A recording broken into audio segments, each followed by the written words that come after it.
The moment I locked eyes with him, I knew everything was about to change. You see, I've been teaching private lessons for over 2 decades.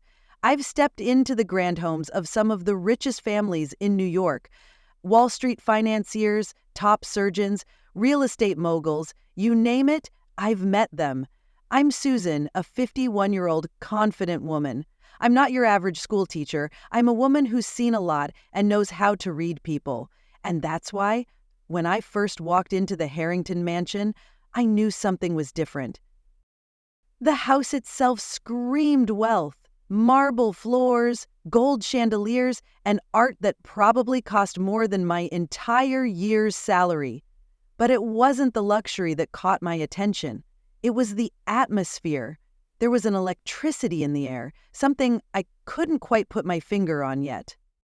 And then I met Paul. He was sitting there, hunched over a massive desk in his room, pretending to be focused on his laptop, but I could feel his eyes darting toward me. He was watching me. The way his gaze lingered on my body, my curves, my fitted dress, I could tell he'd never seen a woman like me before. Most likely he was used to girls his age, skinny, naive, inexperienced. But I'm far from that. I'm voluptuous, confident, and I know exactly what kind of effect I have on men. "Hi, Paul," I said, flashing a warm smile as I set my bag down on the desk. "I'm Susan, your tutor." His cheeks flushed a deep red. "Hi," he mumbled, barely making eye contact. Interesting, I thought. Here was this tall, handsome young man, obviously from a privileged background, yet he seemed nervous, almost intimidated by me. He didn't know how to act around a woman like me, someone who was older, assertive, and completely aware of her own sexuality. Who? So, I continued, leaning slightly closer, enough for him to catch a whiff of my perfume. Let's see where we can start, shall we? I could see his throat bob as he swallowed, his eyes flicking down to the deep neckline of my blouse for just a second before he quickly looked away. He was flustered, and I loved it. It had been a long time since I felt this kind of attention, and even longer since it came from someone as young and fresh as Paul. The lesson went on, but his mind wasn't on the material. I could feel his gaze burning into me every time I turned my back. When I leaned over to correct his work, his breath would hitch, and I'd catch the way his fingers gripped the edge of the desk, knuckles white. He was trying so hard to hide it, but I knew. I could feel his desire, his curiosity. It was like he was seeing a real woman for the first time, not just some girl playing dress-up. And I'd be lying if I said it didn't give me a little thrill. When the lesson ended, he looked almost disappointed, like he didn't want me to leave yet. "Well, I think that's enough for today," I said, standing up and smoothing down my dress, watching his eyes follow the movement of my hands. "Same time next week?" "Yeah," he replied, his voice hoarse. He cleared his throat. "I mean, yes, that sounds good." As I walked out, I could feel his eyes on me the entire time. I knew what was going through his mind, even if he didn't fully understand it yet. He was curious, intrigued, maybe even a little obsessed. And I couldn't wait to see where this would go. 1 week later, I returned the following week dressed in a slightly tighter skirt, a blouse that clung to my curves just a little more than usual. I wanted to test him, to see how far I could push this without saying a word. And when he opened the door for me, the way his eyes widened ever so slightly told me everything I needed to know. "Good to see you again, Paul," I said, stepping into the foyer. He stepped back, giving me more space than necessary, like he was afraid to touch me. I had to suppress a smile. We went up to his room, and I noticed something different this time. He'd cleaned up. The usual clutter was gone. No clothes strewn about, no empty soda cans. It was almost like he was trying to impress me. As I set my things down, I caught him staring at me again. Not just a glance, but a long, lingering look. He quickly looked away when our eyes met, but it was too late. "You're distracted today, Paul," I said, my voice low and teasing. I walked around the desk, leaning closer to him. "What's on your mind?" He swallowed hard, his eyes darting to my lips and then away. "Nothing, I'm fine." I raised an eyebrow, letting the silence hang between us for a moment. Then, I did something unexpected. I reached out and brushed a strand of hair off his forehead, my fingers lingering a second too long.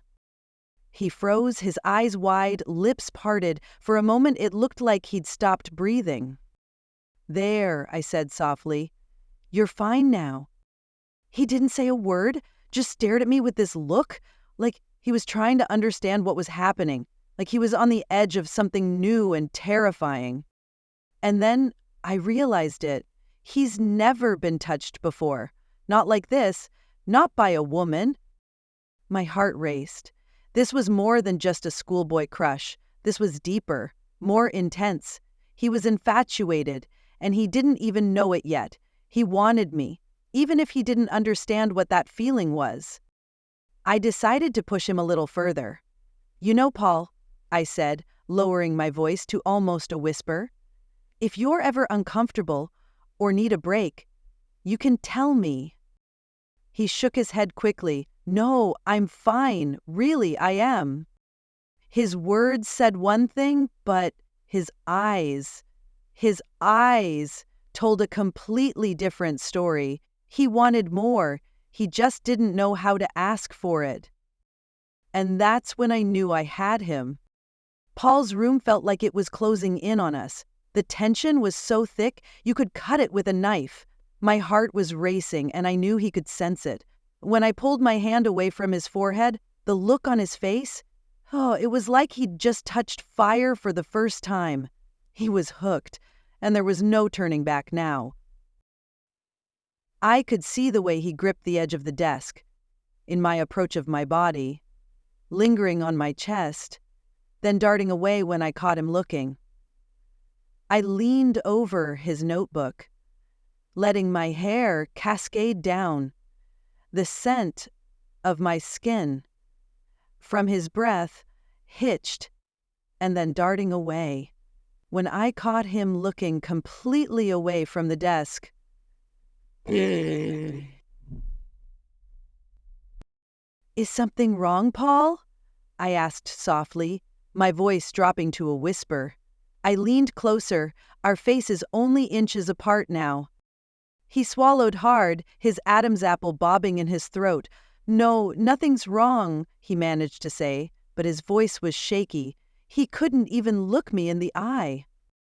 I smirked, tilting my head slightly as I watched him squirm.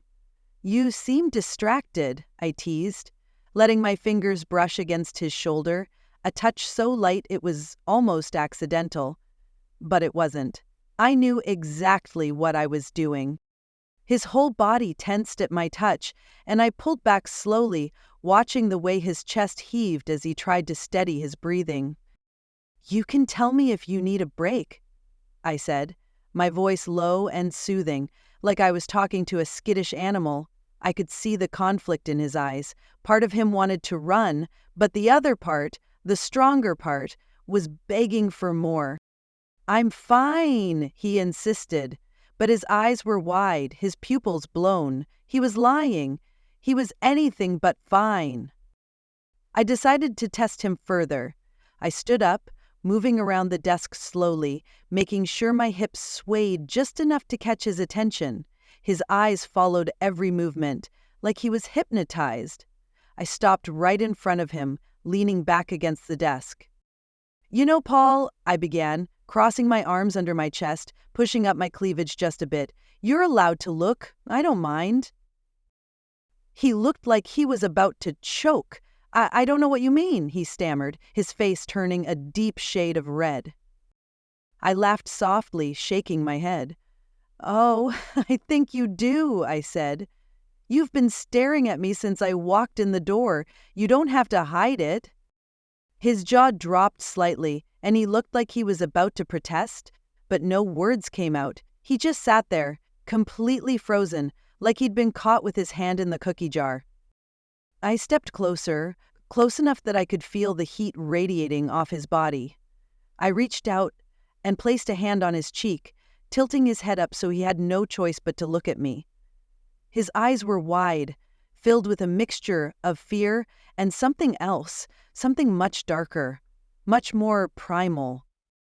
"You've never been touched like this before, have you?" I asked, my voice barely above a whisper. He shook his head slowly, his eyes never leaving mine. He was completely at my mercy, and he knew it. "That's what I thought," I murmured, letting my thumb brush over his bottom lip. It was soft, trembling under my touch. "You're curious, aren't you?" He nodded, just a tiny movement, but it was enough. He didn't trust himself to speak. I leaned in even closer until our lips were almost touching. I could feel his breath, hot and shaky against my skin. "It's okay," I whispered. "You can learn. I can teach you." His eyes fluttered closed for a moment, and I could see the raw desire in his face. He wanted this. He wanted me. And I was more than willing to give him exactly what he needed. But not yet.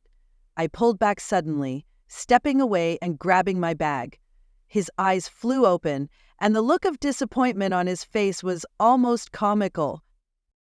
"Same time next week?" I asked with a smile as if nothing had happened. He blinked like he was trying to process what had just occurred. Yeah, he said, his voice barely a whisper. He looked dazed, like he'd just woken up from a dream. "Good," I said, turning on my heel and heading for the door. But before I left, I paused, looking back at him over my shoulder. "Oh, and Paul?" "Yes," he breathed, looking at me like I was the only person in the world. "Don't be afraid to look next time," I said with a wink. "I like it." And then I was gone, leaving him there, staring after me like a lost puppy. I knew he'd be thinking about me all week, replaying every touch, every word. I'd lit a fire in him, and it was only a matter of time before it consumed us both. The following week, I returned, knowing full well what I was walking into. This time, I wore a fitted red dress, just a bit shorter, just a bit tighter. I wanted to see how far I could push him, how far he was willing to go. When he opened the door, his eyes went wide, and I could almost hear his breath catch in his throat. "Hi, Susan," he said, his voice soft and full of something I couldn't quite place. It wasn't just curiosity anymore. It was hunger. "Hi, Paul," I replied, stepping inside, letting my fingers trail lightly along his arm as I passed by. His whole body shivered at the touch. We went up to his room like before, but this time I didn't bother setting down my bag. I didn't care about the lesson, and neither did he. The moment the door closed behind us, the atmosphere changed. It was thick, electric. I could feel it pulsing between us. I turned to face him, leaning back against the desk, my arms crossed under my chest. "You've been thinking about me," I said simply. He swallowed hard, his eyes wide. I have," he admitted, barely above a whisper. "I know," I said, smiling. I uncrossed my arms and stepped closer, closing the space between us. "I can see it in your eyes, Paul. You're not as good at hiding your feelings as you think." He looked like he was about to say something, but I placed a finger against his lips, silencing him. "It's okay," I whispered. "You don't have to pretend anymore. I know what you want." His eyes met mine, and for a moment there was nothing but silence. Then he nodded. Slowly, almost imperceptibly. "I want you to say it," I said, my voice soft but demanding. "Say it out loud." "I want you," he breathed. "I want you, Susan." A shiver ran down my spine at the sound of my name on his lips. I'd known this was coming, but hearing him say it, it was like a jolt of electricity straight through me.